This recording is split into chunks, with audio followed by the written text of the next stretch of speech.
All right, Stormy, just tell me about that at-bat there in the bottom of the 7th. Well, first of all, I want to talk about Kylie, because I definitely would not have been in that position without her being able to get that bunt down, especially with two strikes. That takes a lot of guts. So proud of her letting me get up there and have the opportunity. I knew I just had to get something through the infield so I could get my team a win.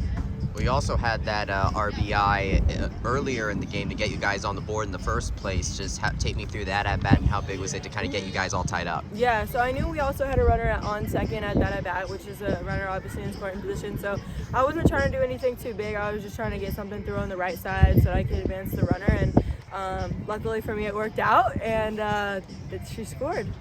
Tell me about this young pitching staff, Vega and Lopez in particular, and then Felton obviously got the last out, but really kept you in the game until you could figure out Sparkman.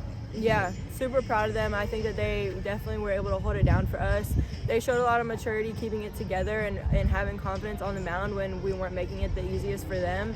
So they were definitely able to just kind of put us on their back and ride us along in that game, and I was just thankful that we were able to repay the favor in the end.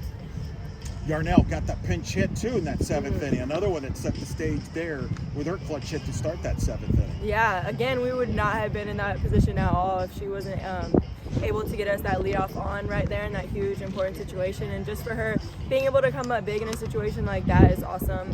It gives even more experience for her being in a freshman role. So super proud of her.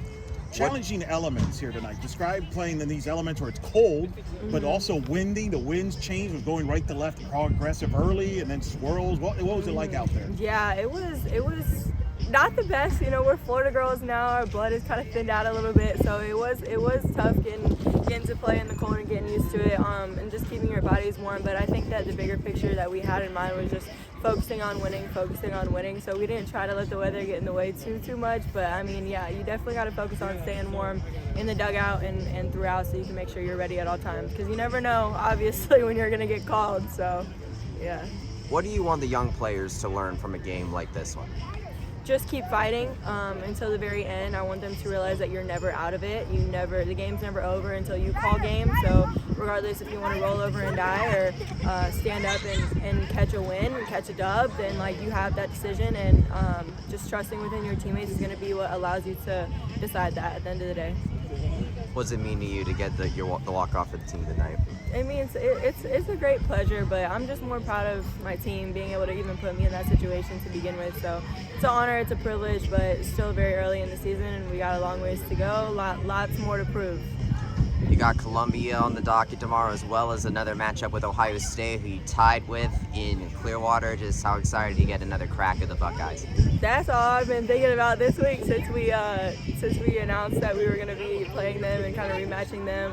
It was an interesting game in Clearwater, but we're playing them at home now. We're kind of having a little bit more momentum. It's not Clearwater. We're in Orlando, so I'm excited to see what that looks like. Good. Congrats, Stormy. Congrats, Stormy. Thanks guys. Good job.